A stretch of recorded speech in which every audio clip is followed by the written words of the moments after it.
Welcome. I'm Nora Shabazi, the founder of EBLI, Evidence-Based Literacy Instruction, a system to effectively and efficiently teach anyone of any age or ability level to reach their highest potential in reading, writing, and spelling.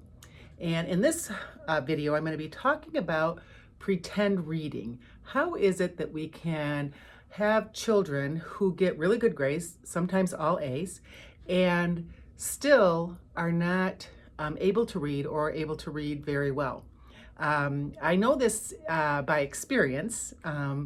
Getting into this whole literacy realm happened because of my own daughter's pretend reading and pretend spelling. She appeared to be a really great reader and speller. And in first and second grade, her teachers told me she was the best in the class. She was a great memorizer, and she could memorize the whole story, and they read it several times. We used to go to brunch every Sunday at a restaurant, and they had this little basket of books, and one of them was Brown Bear, What Do You See?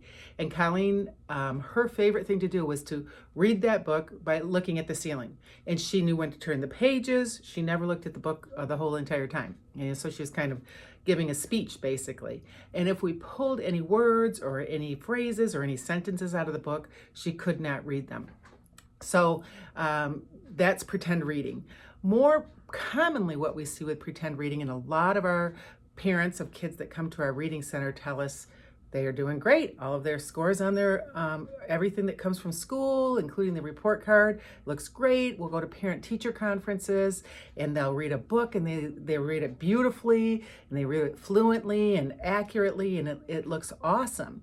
Well, oftentimes those kids also have memorized, or what they do, a lot of times you'll have leveled books or pattern books, we call them, where it'll say, I see an astronaut, I see an elephant, I see an ambulance, okay? Where they're taught to memorize the words that are all the same, and they're the same in every single page, and then one word is changed and there's a picture of the word. So it can appear that these kids really are fluent readers, good at comprehending, but again, they're not really reading those books. So you'll see that a lot with looking at the picture, guessing the word. So watch for that with your kids. How do you know for sure? Give them a book that is, a Dr. Seuss book if you've got a littler child, or even something like Frog and Toad or whatever for a little bit older. Give your child a book they haven't read before, or you haven't read to them before, and see how they manage that book. Another thing that we see with teachers a lot is with the assessments, if it's a running record, or F&P they call it, where it's the leveled assessment with leveled books, DRA, where you'll get a number or a letter as far as how far along your child or children are. The teachers say, our EBLI teachers, that kids who really struggle with reading or really aren't reading at all, they can't blend sounds together, they don't know all the sounds that go with the letters, they may do really well on those assessments in the very beginning stages of reading, because again, they look at the picture and read the words, so they'll score higher than what they really are. They can't even blend a few sounds together. On the opposite end, they'll have kids who are really doing a great job moving along with reading, but they sound out words, and they're trying to sound out elephant and ambulance in those books, and of course they can't do that because they're not using those strategies that are inefficient and end up not working later on. They're actually trying to sound out the words. And so in a timed assessment, they don't get through very much. And it looks like they're reading and have foundational skills that are much worse than what they are actually really do. So you want to be mindful of that.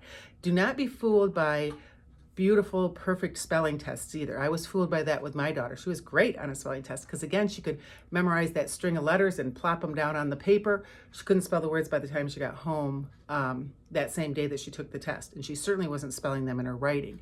So the spelling, when we ask parents or teachers, how well does your child spell or your student spell, we want to know, how do they spell when they're writing something independent of a spelling test? If they're going to write you a note, or they're writing a list of words, or they're writing something on a shopping list or something like that.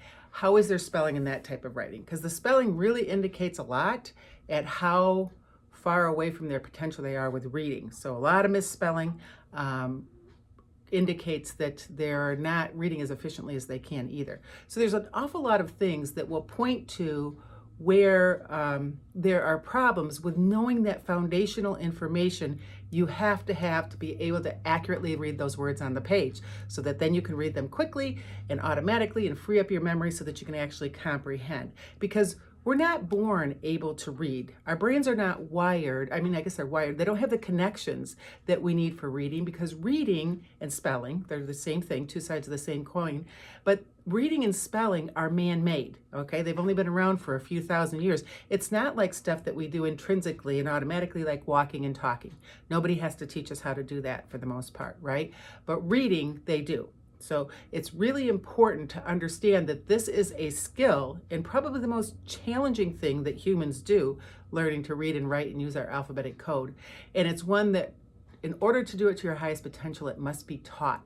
We have to have all those pieces put all together so that we can get to the, to what we really want, which is the ability to read and write. But we can't get there truly without pretending when we memorize the book or look at the picture or guess what words might be there. And now another thing we'll see is typically by about third grade is where things start falling apart. Kids often are the best reader in kindergarten, first grade, even starting in second grade.